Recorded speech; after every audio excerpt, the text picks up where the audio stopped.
Healing. In real life, it means taking the time to let your body mend itself. Perhaps with the aid of stitches, or maybe full-on surgery, or possibly just good old-fashioned bed rest. Either way, as a rule, it's not fast. Humans don't have a life bar. Just a complex mess of biological and psychological systems that we notice quickly when they're out of balance. Luckily, it's easier in video games. Even games like The Last of Us, a paragon of gritty realism, where if you get punched or whacked with a lead pipe, or even shot, a 20-year-old snack rotting in a vending machine will restore you at least slightly. And wrapping a bandage around your arm, any arm, doesn't even have to be where you took damage, will fix you up the rest of the way. You can even take old, miscellaneous pills that you find in a toilet and use them to increase the amount of damage you can take before you need to chomp on a mouldy old Milky Way, or start your mummy cosplay off.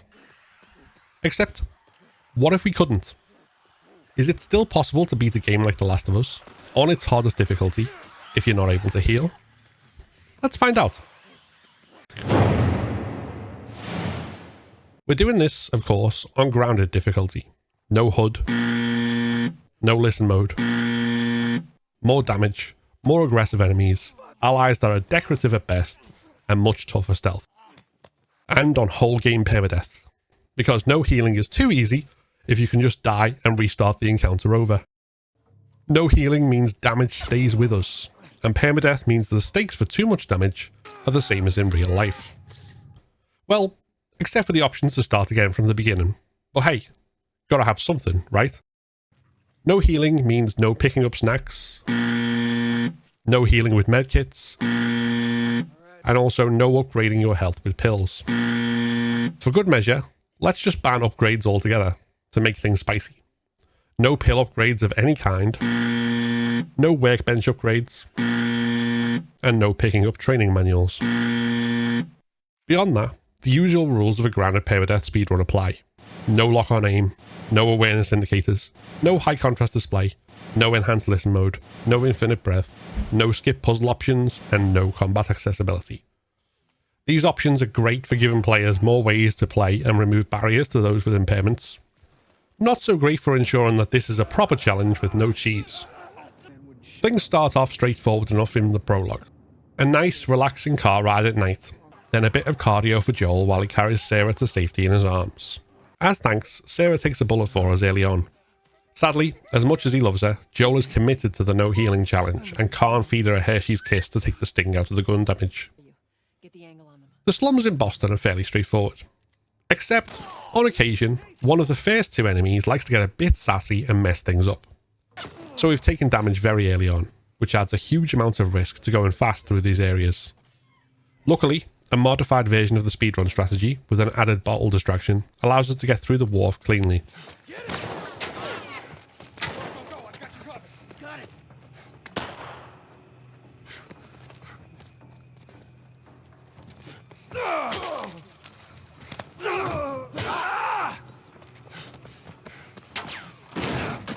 In the docks, our usual strategy also goes off without a hitch, as we brick one dude and run for the door. We didn't get through Boston without damage, but the hit we did take allows us to give the med kit something to do in this run. Because by starting the healing animation, but being very careful to cancel it before you're healed, even in a run where healing is allowed, Joel can crouch walk, which is faster than a normal walking in this section. Even if you're not a speedrunner, on repeat playthroughs of this game, a bit of movement tech to speed up the sections where the only gameplay on offer is pressing forward and walking slowly is always a blessing. After this cutscene, we automatically get a full health regen. There are a fair few of these through the game, where you'll start the section with full health no matter what you were on in the previous section, and I'll point them out as we go, including the longest section of the game without a single regen, which is where the run has the potential to be at its spiciest. Outside the wall, all we have to do is run past Fedra, with one strategic crouch to make sure they only soft alert and we can get through without damage. Downtown, the clicker QTE here puts our health in the red. If you're playing normally, 4 snacks will put you back at full health, and there are more than that along the way. But for us, that isn't an option. So we run past the next clicker, drop into the tilted buildings and take out the infected here fast.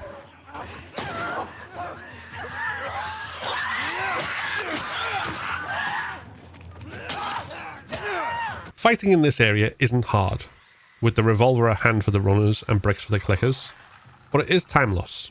So instead, we want to throw a brick distraction that will draw all the clickers away, including the one sleeping by our exit, then grab the Molotov on our way out up the ladder. I did make a silly mistake in the next bit with the 3 runners, missing one shot so that I took a slap. Not a problem on full health, but when we're already at red, it leaves very little margin for error in the museum. So, after dashing past the clickers and lamenting Joel's absolute lack of urgency when opening doors, we very quickly save Ellie, leap out of the window to prevent the second wave spawning, take out the 2 runners that follow us, then save Tess, who clearly hadn't taken the no margin for error thing to heart. Daylight brings a health regen, which we usually don't need in the capital, but I'm still grateful for it as the first group of Fedra do get a rare hit as we dash past. There is a snack downstairs, but of course we can't take it, so instead we feed the guy at the door a brick and move on. Bill's Town brings another health regen, and at the upside down trap there's the opportunity to max out the revolver. Simply completely empty the gun till it goes click between phases, then reload both before and after the last shot you fire. It generally gives 16 to 18 bullets. My first attempt at this run, something went wrong and I got 15. This time, I'm extremely blessed with a solid 80. Perfect for everything that's to come. In the next area, Bill's nail bomb removes most of the enemies, and a bottle and pipe combo takes the clickers down nicely. We even get a fresh pipe for our troubles. Then a shotgun and a nail bomb in Bill's safe house. So we got shotguns and bombs. The hell are we doing with them? We'll save the nail bomb for later, but the shotgun will see us through the graveyard filled with clickers. Though we can save a couple of bullets thanks to the mighty brick. We sneak through the backyards after the graveyard, using the bow to make silent kills without having to slow down. In the clicker house, we crouch walk through with ease, aiming our gun to make us move quieter at points where we're a bit too close to one of them, so they don't wake up. Then, outside the school, we can go loud again. One shotgun blast, a few pipe swings, and a quick swap to the rifle for additional kills. We're not picking up the shotgun shells as they drop because they drop based on how many are in our inventory, so we potentially get more if we wait and pick them up after the fight. There's also little point in stealth inside the school. We can brick one clicker, fire off the shotgun, bottle and pipe the other clicker, and generally lay waste to all of the infected in here with little effort. Bottle smashes on runners' heads also work wonders. In the gymnasium, the bloater is easily dispatched with 6 revolver bullets. Well, 5, because I missed one, and 2 close shotgun blasts. After which, the runners pose little problem, and we still have a healthy supply of shotgun shells, thanks to the drop from the bloater and the runners. Up until now, I haven't picked up an upgraded melee weapon. Because I ignored the first one, it keeps respawning, and now I take it for the final area with the truck push. It takes down our first clicker and gives us a nice melee weapon for sprinting swings and quick takedowns. Then we're off to Pittsburgh. Pittsburgh gives us our last health regen before Tommy's Dam, because yes, everything from here to the end of the suburbs we have to do without a single regen, and it's some of the densest human encounters in the game, as well as the introduction of weapons that can kill us in one hit from range. Fun times. For the truck ambush, we quickly take out the approaching enemy, then keep aiming to force the melee enemy to go left for a flank rather than coming straight at us. We take out a second enemy, then quickly go around to the right, picking up more revolver bullets on the way. Once 3 of the first 4 are dead, the second wave will spawn, featuring a dude with a shotgun. So we have to be quick and Molotov them as they're dropping down. Unfortunately, we take some unplanned damage from behind as we're doing this, but kill the last 2 and we're still in the green, so we should be fine if we're careful from here. Taking out the 3 on the bus checkpoint with the shotgun is straightforward, as long as you move fast. Then we sneak through the bookstore, with a couple of strategic strangulations on the way to a fast exit. We also sneak through the hotel, with just 2 kills and some decisive movement to avoid an alert.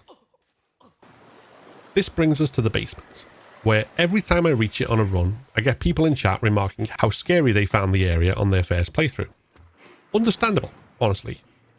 But if you don't look at the stalkers, they can't hurt you. Literally. because walking backwards after picking up the keycard prevents the first spawn. Then you can take out the one in your way as you race to the door after the generator, and be through before the bloater can do anything. In the kitchen, the rifle helps us clear this area fast, as long as we're quick to stun and kill the melee guy before he reaches us. Then we're on to the financial district. Following a route around the left here allows you to stealth kill the guy who goes upstairs with the rifle and a Molotov guy in a gas mask. Then you lure the next enemy with a brick and kill him with an arrow, before smashing a car window to draw in one of the enemies patrolling the middle of the arena. With those guys dead, we can plant a nail bomb and go and strangle the next guy on the right. A bottle lure brings the last guy in the middle into our grasp, leaving just one enemy on the left from the initial spawn. On our way to him, we plant another nail bomb on the opposite side to the first. Then we shoot him with a rifle and run to the end of the arena. 4 enemies, 1 Molotov cocktail. Then, behind us, 2 explosions as the final 2 waves spawn in and die instantly. And for our trouble, no damage. After quickly killing the 2 enemies in the passageway towards Liberty Avenue, we have to do a lot of sprinting. Luckily, nobody hears it, and we can strangle, strangle, strangle. Then sprint again to the end of this area. 1 arrow to take care of the melee guy, 1 Molotov to take care of 2 more enemies, and we can go and meet the truck turret. Despite this being a no healing run, I planned to take damage in this area, because doing the speedrun strategy, the damage would be minimal. Whilst if the slower strategy for no damage went wrong, the potential for damage was through the roof. So we use a smoke bomb to get us across the street. We take a hit, but stay in the green. And we breeze past the last 2 enemies and into safety.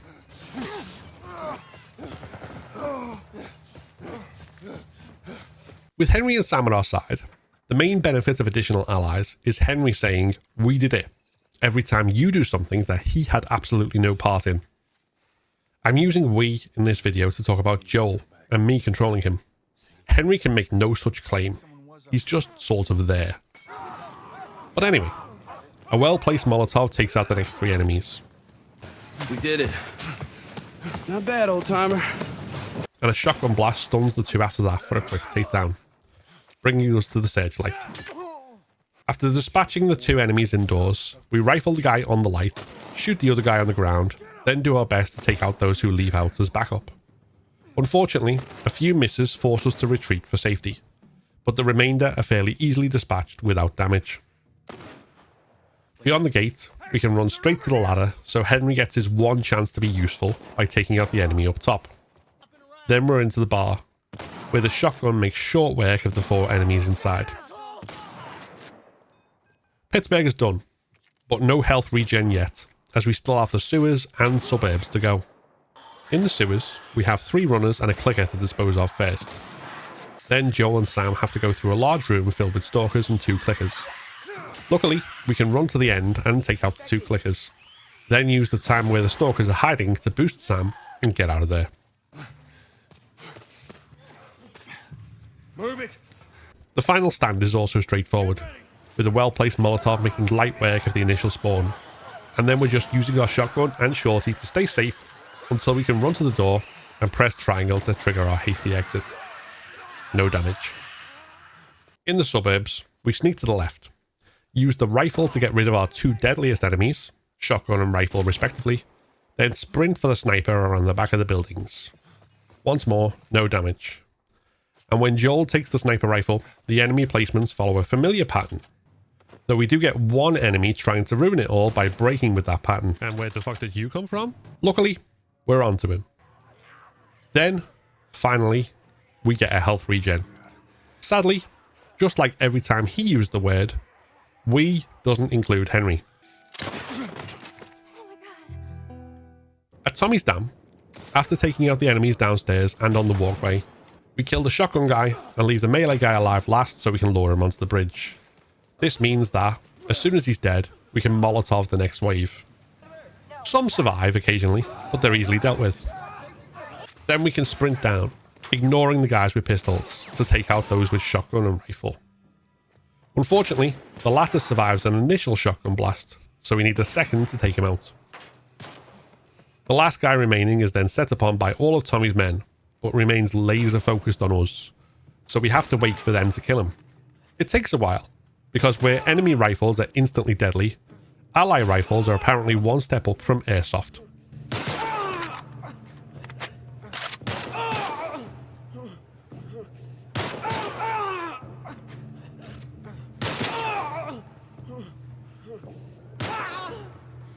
We get another regen before the bandits ambush. This is a straightforward enough case of picking off the enemies one by one as they come for you. Shotgun guy first, then Molotov guy, then the guy at the back. Though we do get a scare here as two enemies get a shot in as we kill him. So, I got my own back with a Molotov. The ranch house is equally straightforward, with 2 stealth kills followed by a Molotov and a couple of shorty blasts. Easy peasy. At the university, with another health regen, we can stealth kill all the runners and sneak through the clicker-infested dorms.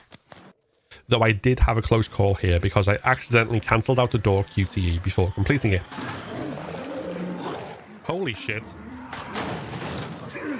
And then in the science building we can plant 2 nail bombs to strategically take out most of the enemies. This run did have a rare instance of an additional enemy surviving the second bomb, but after dealing with him, we use a Molotov to deal with the final wave. When Joel gets impaled here, we get an additional chance for more revolver ammo. Don't reload the revolver with any ammo you pick up in the encounter, but do reload after the second enemy you kill after being wounded. This gives you 6 bullets in the chamber, plus whatever you already had on you, plus 3 you will find when waking up. In my case, that means 14 bullets.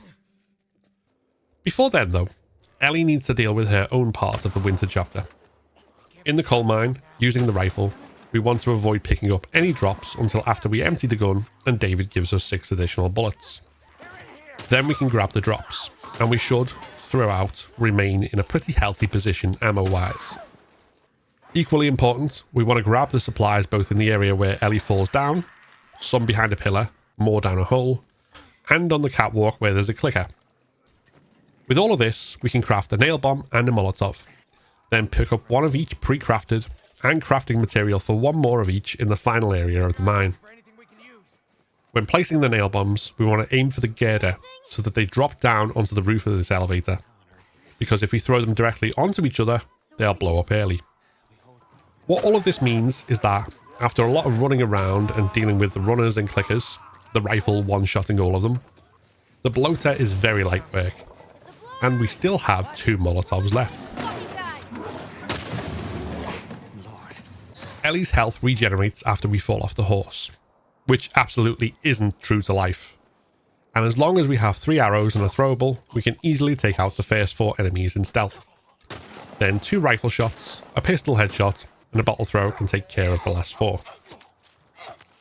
By the resort itself, a well-thrown Molotov gives us the space to get inside, where a shotgun blast and a bottle throw take care of the last 2 enemies. Back as Joel, we're not regenerated to full health here. Instead, we're at half health, so for no healing we need to be careful. This will be more of an issue in the final part of winter, however, as here we can pick off the 3 enemies who first appear easily, then simply pop up and snipe the remainder in the area that they retreat to. Ellie then escapes David, and the crucial part here is not to pick up a revolver. As long as we avoid that, we can keep any bottle that we take into the steakhouse. So we run past the first group of enemies, sneak past the second, then make a risky but strategic choice of when to run past the third. We take a shot, but as long as we do the David fight right, that should be no issue. We cannot heal in this run, but having a health kit equipped means our bottle won't break when we stab David. First, we do a ring around him. I know you're not. Then we duck around a corner, being careful to be sure he doesn't follow. I know you keep surprising me. And finally, we get out that bottle for a quick finish.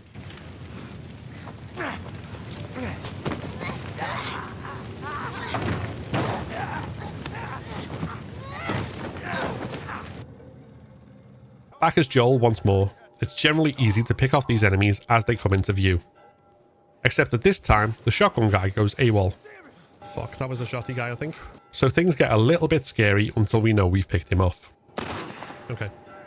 He's dead. Then we can just take care of the final 2 enemies on the trucks and sprint past the final group without issue.